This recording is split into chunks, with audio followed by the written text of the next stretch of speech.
We rarely stop to think about language and its true role as the ultimate middleman and go-between, the filter through which all thoughts and ideas must pass through if they're to be expressed and communicated. The importance and responsibility of language is, of course, immense, and practically impossible to overstate. A failure in the clarity and precision of our language is like employing a dishonest translator, misrepresenting or mischaracterizing a person's heart and mind. Degenerating language inevitably acts as both cause and effect of the decline of cultures and nations, a precursor of chaos and confusion. We live in an age in which popular culture dictates our norms, our morals, and, yes, even the evolution of our language. We can't help but be a product of our influences, and nothing reaches more minds than the collective influence of our media. Hollywood and New York are far more powerful than any government, because politics is very much downstream from culture, and when it comes to prevailing culture, they call the tune to which most of the world dances. Some might object, but I don't watch much TV, or go to the movies, or take in mainstream news. Okay, but do your friends and family? What about their friends and family? We're all connected. Nobody escapes this cultural osmosis. Regardless of your amount of personal discipline or your level of awareness, no man is an island, especially not in the modern technological age. Accurate communication is becoming extremely difficult, and my contention is that this is due to a willful perversion and poisoning of our language by factions that have recognized the immense power behind such tactics. Broadly speaking, I believe that most people are good-natured and want the best for the world at large. I truly believe this. Even the most hateful creature screaming at you on the streets wasn't born that way, but rather degenerated into this chaos gradually, usually due to a snowball effect of compounded errors of misunderstanding over time, often beginning with their parents and an unfortunate chaos in their formative years. It's confusion that causes them to act contrary to the best interests of their nations and their neighbors, ultimately even themselves. And I believe the root of this confusion is our collective failure to put forth the effort to speak and think clearly, our failure to maintain the means to properly communicate ourselves to others, to be sure we're being understood. For example, remember when racism referred to the hatred of other races and the active seeking of their harm or destruction? Or when sexism implied overt hostility towards the opposite sex? These terms actually had a specific and clear meaning, recognizable to all. They were efficient in that sense. These days are long gone. These have now become what's referred to as power words, often used, whether consciously or unconsciously, as an efficient tool to divest power from one group and grant it to another. Here's how the process seems to work. Step 1. Attach as much negative emotional force as possible to a word, using every means available over a suitably long period until the word practically radiates perceived toxicity. Step 2. Subtly begin to widen the definition, to increase the number of individuals that fall under its umbrella. Step 3. Profit, as people begin to flee this umbrella to take the path of least resistance. After all, who wants to choose such a hill to die on when it could harm one's career prospects, one's image, or offend anyone that doesn't know enough about you to judge you with the benefit of proper context? This is how rapid social change is manifested. It's essentially an exercise in branding, a skill set that the right lacks almost completely, and that the left has practically mastered. Two choices are presented. A difficult one that may cause endless misunderstandings, heated debates, heartache, stress, and cause others to believe you're someone that you're not. Or an extremely easy one, perhaps requiring that you compromise your heart and mind, but in return providing that safety and security that comes from moving with the herd. Anti-Semitism is another great example of the absurdity of our recent language evolution. pull back for a moment and try to analyze this term objectively and dispassionately. What is its purpose, and what is its net effect with regard to our ongoing cultural discussion and debate? Imagine if other groups were allowed to use such power words to squelch the expression of any sentiment critical of them. Let's use Russia as an example. Nobody could make the claim that the Slavic people haven't faced the most extreme hardship, persecution, and outright atrocities throughout their history. And in fact, Russia and Ukraine have endured the loss of more innocent life than any other people over the past century, with tens of millions being brutally raped, tortured, starved, or worked to death in slave labor camps at the hands of Bolsheviks. Imagine Slavic peoples pointing to this history of hardship and subsequently using anti-Slavicism as a label to any that dared speak a negative word against Putin or Russia or the Russian citizens for any reason. Aggressively silencing the negative half of the debate leaves only the positive, which would foster only neutral or praiseworthy commentary towards Mother Russia, and within a relatively short time, we'd all agree that Russians could do no wrong, which would only serve to further strengthen the term anti-Slavicism and its weaponized power, such as the power of language and language controls.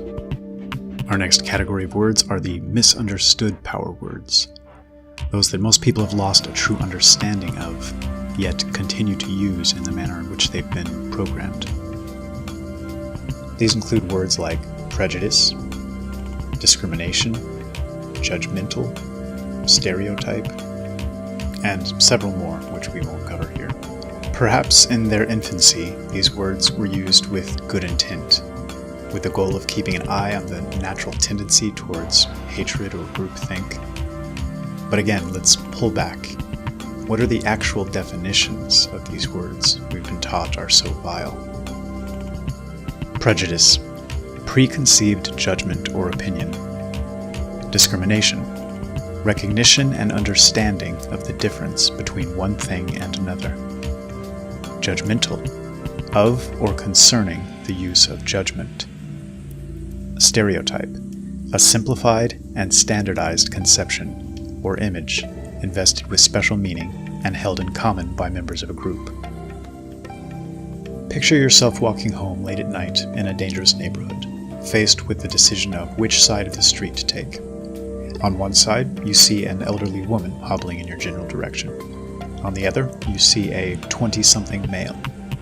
In this split second, which side might you choose? Yes, it's within the realm of conceivable possibility that this elderly woman is one of the world's foremost mixed martial arts experts, who has had a terrible day and has sworn to kill the next person that looks at her sideways. But broadly speaking, the likelihood of her presenting a serious threat is practically non-existent. The likelihood of the man posing a serious threat is extremely low as well. But as your brain quickly scans through its totality of context, involving your own personal experiences, those of others in your social circles, as well as any relevant data and statistics you've digested through the years, you made a snap decision, which may help keep you safe. In doing so, you've engaged in prejudicial behavior, discrimination, stereotyping, and, by some standards, sexism, ageism, even racism, should the male figure happen to be an ethnic minority and the elderly woman white. We do such things every day. We've been blessed with faculties that allow us to draw upon our knowledge and understanding to make judgments, with the intent of keeping us safe, secure, happy, and prosperous. Nature has granted us these gifts as a means of self-defense.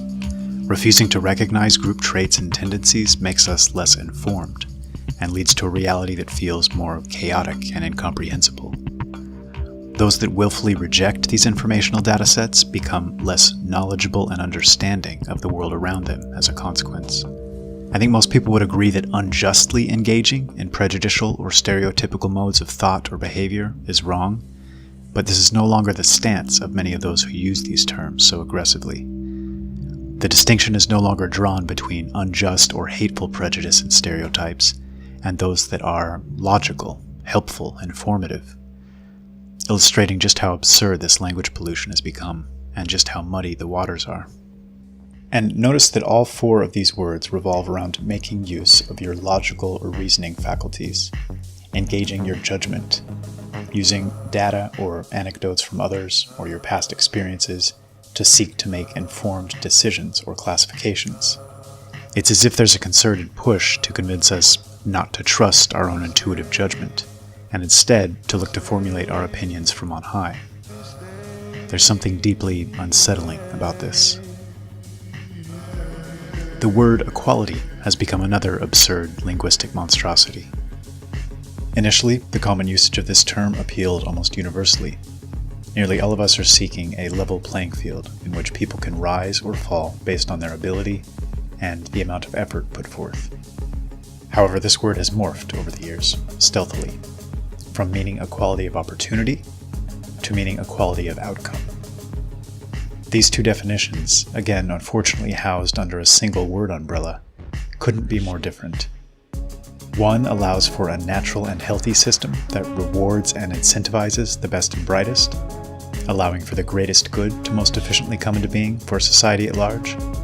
The other leads to artificial constructs that punish ability and effort, and reward incompetence and laziness. The situation on the language front has degenerated to the point where someone can ask, unironically and completely without elaboration, "You're not against equality, are you?" Such questions are exasperating and leave the listener with the responsibility of trying to read the thoughts of the questioner. Are they asking if I believe all people should be equal? Or asking if I believe that all people are equal? Or are they asking if all people have equal opportunity and equal rights under the law?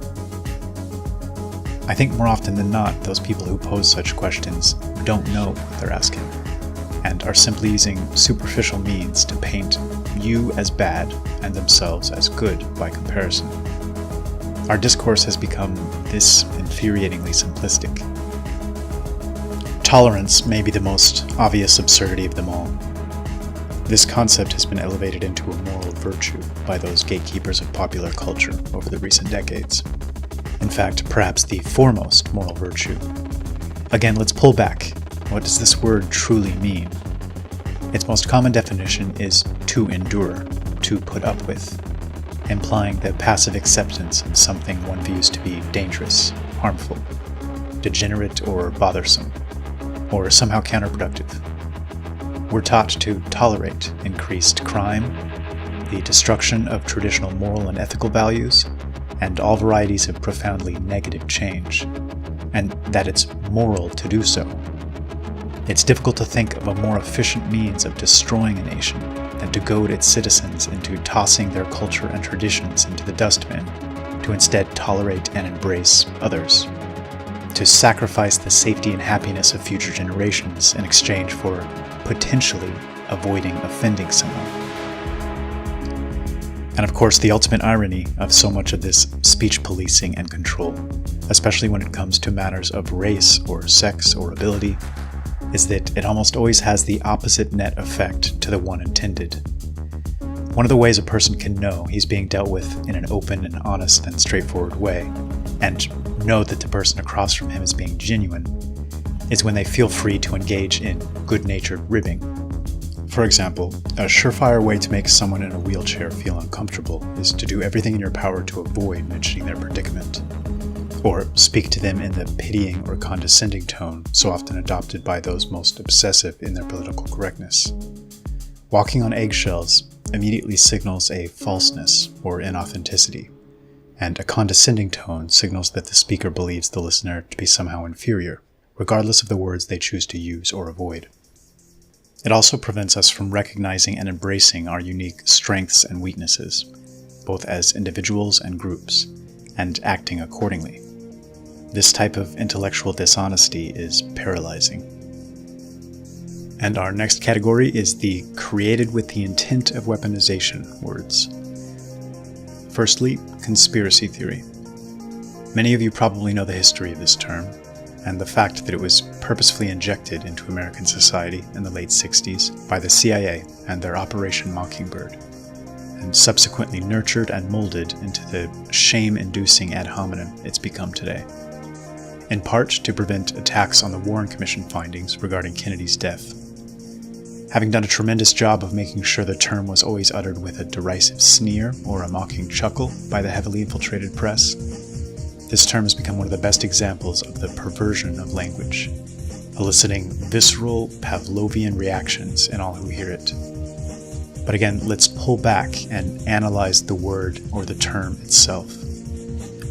Is it not human nature to work together towards some common end? Does this not happen often behind closed doors? Of course. We are conspiring creatures, some conspiring for good, others for bad. Yet, the emotional baggage attached to this simple term has become so extreme that the word is essentially weaponized, able to be used as an extraordinarily powerful means of marginalizing those that ask dangerous questions. The term progressive is another great example of a weaponized word. Putting aside the fact that those who fall under this label tend to fight for a set of ideas that seem to promote chaos, inefficiency, and disorder, consider for a moment just how brazenly aggressive and manipulative this word is. It implies progress, moving forward towards a goal. And in a sense, this is technically accurate, assuming the goal is the creation of a domesticated population, cut off from their cultural roots, with their borders destroyed and their people disarmed, and a near total disregard for the lessons of history. The word implies improvement, success, betterment. It also implies that those who oppose this ideology are regressive, not only refusing to progress towards a goal, but actively working to move backwards, to make things worse. This term is immensely powerful, an indoctrination masterstroke. And although most on the right would view the ideology of those who call themselves progressive as the epitome of regressive and degenerate and unhealthy, many of us still fall into the linguistic trap of using this word in the manner in which its creators intended. Fake news. This is an amusing one, a weaponized term that backfired on its creators, and an example of how to win the language battle. The term was rolled out with the intent to paint all alternative sources of information as fake news, crowning the controlled media owned by just 6 corporations as the only source of valid information, which would have given them total dominance over our informational streams. Trump, whether because he saw the larger game plan or simply because he bristled at the shamelessness of the pot calling the kettle black, managed to judo the inertia of the term into his favor by flipping the script and pointing out just how brazenly dishonest our controlled press has become. Because he repeated it often enough and because the truth of Trump's accusation resonated with so many, this weaponized term has since become one of the most significant self-inflicted wounds of those seeking to deceive. Our next category is the inaccurate descriptors we may be well served to examine more closely, words. Elites. This term bothers me deeply. It's the best example of unconsciously giving in to an extremely unhelpful and inaccurate narrative. First, let's look at the definition. A select part of a group that is superior to the rest in terms of ability or qualities. I blame Alex Jones for the cultivation of this term in the popular psyche, aggressively railing against the elites whenever speaking of globalists, rootless cosmopolitans, international bankers, etc. The problems are twofold. Firstly, anyone that believes the aforementioned groups are truly elite subsets of humanity by any objective standard has some serious judgment issues, in my opinion. I'd class them as the polar opposite. In a corrupt system, the most corrupt elements naturally win out and rise to the top. We have a kakistocracy, not a rule by elites. I see mediocre or above average intellects, but almost no genius of any sort. Merely cleverness and shrewdness, and this is a very different thing altogether. Secondly, the fundamental premise of railing against elites doesn't sit well with me. A healthy and just hierarchy is an absolute necessity, a prerequisite for any strong and healthy society.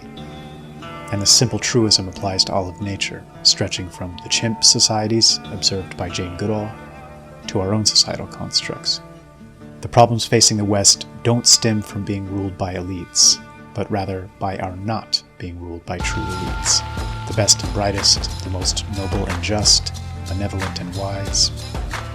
Calling our current power brokers elites, and simultaneously railing against the concept of being ruled by elites, is the epitome of hopelessly muddying the waters, and the longer-term effects of such muddying are devastating. The mischaracterization of race as simply skin color, and the common phrase about differences being only skin deep, are other examples of abuses of language serving to further set back our understanding of race and forestall any honest discussion on the topic. Countless millions now equate race with the pigmentation of one's skin, as if one can become part of a different racial group via an extended vacation to any sunny destination. An oddity that any man of science would have been equal parts horrified and confused by back in the day in which science wasn't so infected by the whims of popular culture. Other words that may fit in this category would be language traps we often fall into due to lack of awareness. For example, calling an event like Iraq a mistake, which, although true in its most technical sense, serves to help absolve its instigators of the responsibility for launching a war they knew full well had nothing to do with weapons of mass destruction. Or calling our leaders incompetent as opposed to criminal or corrupt. Such word choices might seem minor on the surface, but their implications, especially on a meta level and over time, are profound. This type of language pollution we've discussed here, and its resulting direct and indirect effects, the broader push to keep us from engaging our intuitive judgment, has literally cost lives and has ruined countless more. For example, imagine how many parents in places like Germany or Sweden have passively bought into the language abuse mentioned above with regards to educating their children, and have thus stripped them of their right to discern, disarmed them of their intuitive judgment when it comes to dealing with potential threats. For example, those posed to young girls by the recent influx of millions of male migrants, who bring with them very different moral and ethical structures. When our clarity breaks down, our ability to communicate breaks down, and this can only lead to chaos, violence, degeneration, and devolution.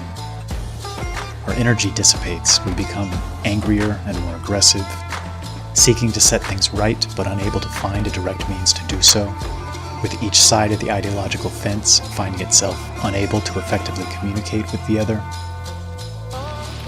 The best we can do as individuals is to strive to think and speak as clearly as possible. It takes awareness and effort, and none of us can ever fully master the art, but in striving to get as close as possible to mastery, we literally make the world a better place. And not only does this create a positive ripple effect to all those around us, but it greatly improves our own lives, while simultaneously allowing for a more pure totality of context and informational edge over those who insist on doing otherwise. And lastly, if you walk away from anything from this video, let it be this simple summary. Learning to actively discriminate, nobly and justly, is the first step towards becoming a truly independent thinker. And learning to think and communicate with clarity is the first step towards the creation of a harmonious world.